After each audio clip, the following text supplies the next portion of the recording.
Bonjour à tous et bienvenue sur la caverne de Radrogor. Aujourd'hui, je déballe la boîte de jeu Chroniques oubliées, initiation au jeu d'aventure.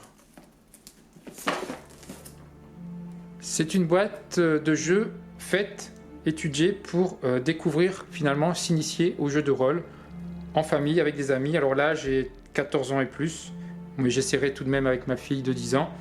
Joueurs 2 à 6 joueurs, il y a le maître du jeu et les autres joueurs, durée environ 90 minutes. C'est distribué par Black Book Editions, Black Book Edition en français. Donc cette boîte contient le nécessaire pour s'initier au jeu de rôle, à savoir un écran de jeu pour le maître du jeu, un bloc de feuilles de personnages, des feuilles de personnages déjà pré-remplies, un livret de règles d'aventure, les dés, des pions cartonnés pour représenter les personnages, une surface de jeu effaçable à sec. Donc si comme moi vous avez envie de vous initier au jeu de rôle, c'est une boîte qui peut être très adaptée pour ça, pour s'initier tout doucement, sachant qu'ensuite, vous voyez c'est écrit boîte numéro 1, ensuite il y a des extensions, des scénarios complémentaires, etc. Donc je vais découvrir avec vous, vous voyez je ne l'ai pas encore ouverte, je vais découvrir avec vous le contenu de cette boîte. Hop.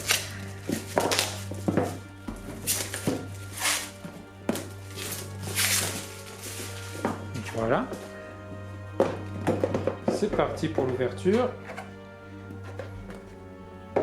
Alors, nous trouvons à l'intérieur des dés.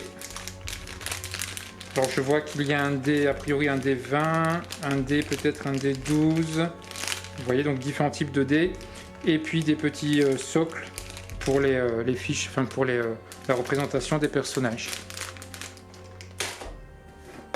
Ensuite, voici un bloc-notes de feuilles d'aventure, nom du personnage, nom du joueur, niveau, dés de vie, attaque, défense, vitalité, caractéristiques de base, force, dextérité, constitution, intelligence, sagesse, charisme. Description du personnage, sa race, son sexe, son poids, etc., son équipement, ses capacités. Tout ce qu'on retrouve dans les jeux de rôle. Donc il y en a pas mal, vous voyez. Il y a déjà pas mal de feuilles distribuées. Vous pouvez bien sûr sans aucun doute les photocopier. Je pense que c'est téléchargeable aussi sur les sites. La fiche doit être téléchargeable en PDF. Voici maintenant des planches, oui, plusieurs planches de personnages et de monstres. Alors, je vais essayer de toutes les retirer en premier. Voilà. J'ai deux planches de personnages en cartonné prédécoupés qu'il faudra mettre sur les socles. Donc ici, nous trouvons guerrier, prêtre, magicienne, rôdeuse, voleur. Ça, ce sont les personnages de jeux classiques. Puis ensuite, les monstres, zombies, gobelins, une goule, une âne, araignée géante, un ogre. Donc c'est recto verso. Elfe noir, loup félindra, licorne, loup mâle alpha, loup classique, squelette, nécromant, troll, dragon rouge. Voilà pour les cartons de personnages. Ensuite, j'ai ici fiche récapitulative des personnages pré-tirés, c'est-à-dire des personnages déjà dont les caractéristiques ont été prédéfinies. Donc on retrouve le guerrier demi-orc, la magicienne, le prêtre nain, la rôdeuse demi-elfe et le voleur humain, j'ai l'impression, l'écriture n'est pas forcément facile à lire, je pense que c'est le voleur humain. Donc ils ont déjà leurs caractéristiques, c'est-à-dire que c'est pré-rempli pour jouer facilement. Alors, qu'est-ce qu'il y a derrière? Je vais l'ouvrir, du moins détacher. Hop.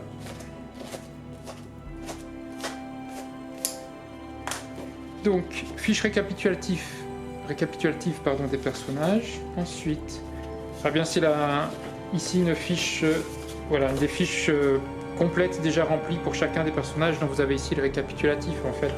Donc ce sont les fiches pré-remplies. Si on ne veut pas utiliser les feuilles vierges et faire soi-même le tirage des caractéristiques et de l'équipement, des capacités de chaque personnage. Donc du coup on va retrouver j'imagine les 5 fiches des 5 personnages dont on a parlé juste avant, voilà, avec leur nom, Roderick, Maëlla, la magicienne, Lui, je ne sais pas si c'est Brush ou Grush. Crush, c'est un K, pardon. Ouais, l'écriture n'est pas forcément évidente. Crush. Felindra. Ensuite, qu'est-ce qu'on a ici? Ce plan est réservé au maître joueur, au maître du jeu, pardon. Donc là, c'est pour une histoire en particulier. Donc ça, c'est le plan du maître du jeu. Et ça, c'est la version pour les joueurs sans les emplacements, enfin sans les étiquettes indiquant les lieux sur la carte. Vous voyez, tout est déjà préparé pour démarrer l'aventure. Je poursuis le déballage. Ici, une pochette vide, donc j'imagine pour pouvoir ranger ensuite peut-être les dés, les pions. Je poursuis. Chroniques oubliées, règles et aventures, découvrez le jeu de rôle. Donc ici, le guide de qu'est-ce qu'un jeu de rôle, comment créer un personnage, qu'est-ce qu'une fiche d'équipement finalement, une fiche de création de personnage, les règles du jeu, les équipements avec les dés, et ensuite le détail des personnages, le prêtre, un dé de vie de 8, le rôdeur, un dé de vie de 8, le voleur, un dé de vie de 6, avec leurs caractéristiques. Ici, des conseils au maître du jeu, la gestion du combat, la progression des niveaux, et puis ensuite, je pense, première histoire, petit 1, les disparus de Clerval. En quelques mots, les personnages arrivent au village de Clerval et enquêtent dans le village pour découvrir le mystère à l'origine de la disparition de tous les enfants du village. Fiche technique, action 1/3, ambiance 2/3, interaction et investigation 3/3. Attention, si vous comptez être joueur, ne lisez pas cette aventure ni celles qui suivent, c'est réservé aux meneurs du jeu. Oui, je dis maître du jeu, ils disent meneur du jeu. Donc, je ne vous le détaille pas, puisque si jamais vous êtes joueur ensuite, il ne faut pas que je vous raconte toute l'histoire.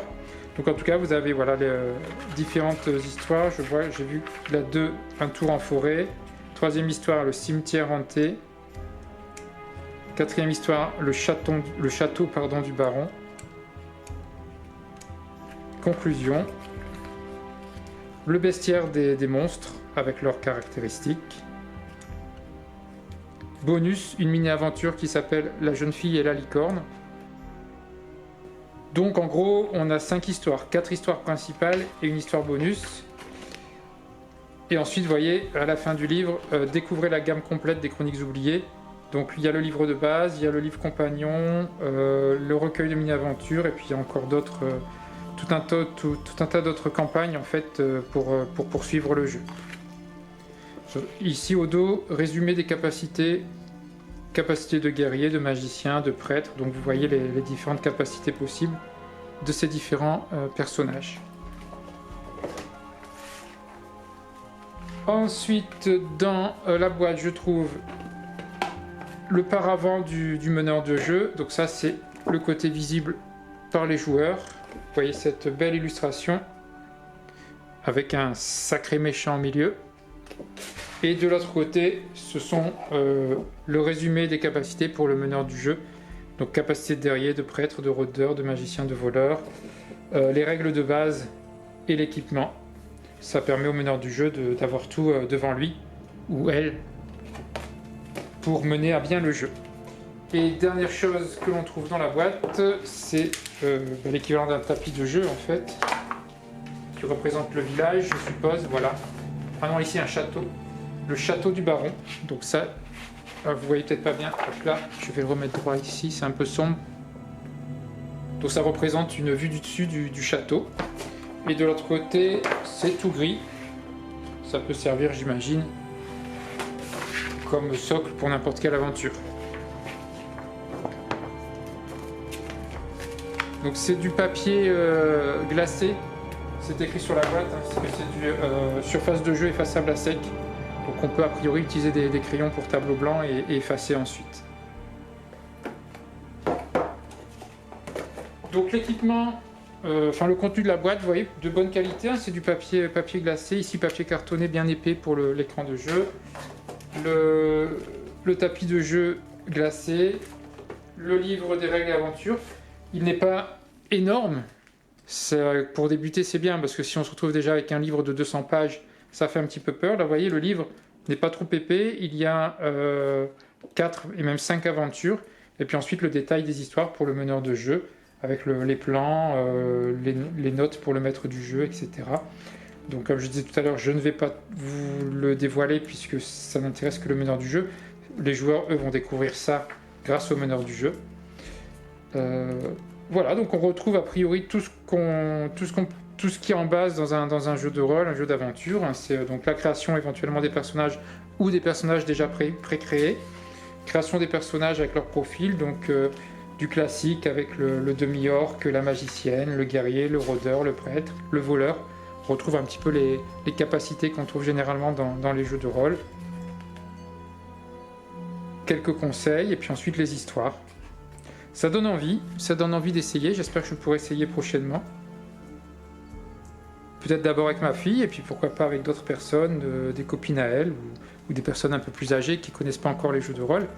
Ça peut être sympa. Ce sera une initiation à la fois pour moi et pour les enfants. Je vous remontre les cartes les socles, les cartes des personnages et des monstres. Donc on va mettre sur les petits socles noirs qu'on a vu au début, ici. Alors il n'y a peut-être pas assez de socles pour chacun des personnages. Je pense que selon les aventures, on va mettre les monstres qui vont bien. Je vais ouvrir justement le sachet avec les socles et les dés. Donc nous avons 1, 2, 3, 4, nous avons donc 6 dés. Donc un dé 6 classique, un dé 8 a priori, un dé 20, un dé spécifique ici, 1, 2, 3, 1, 2, 4. Alors là j'avoue, comme je suis tout à fait néophyte en jeu de rôle, je ne sais pas comment ça marche ce dé spécifique avec 3 chiffres par face. Vous savez, si vous connaissez le jeu de rôle, vous le saurez tout de suite. Ensuite, un dé qui m'a l'air d'être un dé 12. Et enfin, un dé 7, 8, un dé 8 a priori, mais de type, je sais pas, genre, c'est pas un tétraèdre, mais ce genre de forme ici. Voilà, donc les 6 dés nécessaires au jeu. Bon point pour avoir mis ce petit plastique, j'imagine, pour ranger ensuite, une fois qu'on a ouvert ce paquet, pour ranger de nouveau les socles et les dés. C'est bien d'y avoir pensé.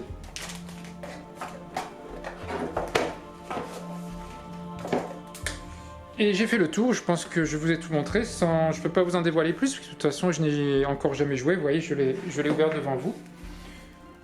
Mais c'est assez plaisant, le contenu m'a l'air assez complet sans être complexe.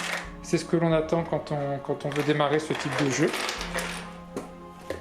Donc assez simple, pas trop compliqué, a priori, en tout cas pas trop de texte à lire. Et ça promet, je pense, de belles aventures. Et évidemment, si ça marche bien, eh bien, on pourra se lancer dans toutes les extensions disponibles et les nouvelles campagnes disponibles. Et puis une fois qu'on sera bien rodé, on pourra, pourquoi pas, partir sur d'autres types de jeux de rôle. Je sais aussi que Chroniques oubliées, ça c'est la version fantasy, je crois qu'il y a la version aussi Lovecraft. Si vous préférez l'univers plus, je sais pas comment on dit déjà, Lovecraftien, quelque chose comme ça. Je ne sais plus. Donc voilà, c'était le déballage de la boîte des Chroniques oubliées, l'initiation aux jeux d'aventure et aux jeux de rôle, par Black Book Edition, du côté de Lyon. Donc ici tout en français, avec des belles illustrations. Ici illustration de couverture de Stéphanie Bohème. Jolie couverture avec le demi-orc, l'humain, le voleur, les elfes, etc., le nain. Le classique des jeux de rôle évidemment, donc vous voyez, jolie boîte, joli dessin. J'en ai fait le tour, j'espère que je pourrai y jouer prochainement et pourquoi pas faire une vidéo de jeu pour vous expliquer un petit peu comment ça s'est passé ou comment le jeu est perçu par exemple par ma fille ou par d'autres personnes. Je vous remercie de m'avoir suivi. N'hésitez pas à liker, à commenter, à partager, comme d'habitude sur la chaîne Radrogor. Et puis à très bientôt pour une nouvelle vidéo.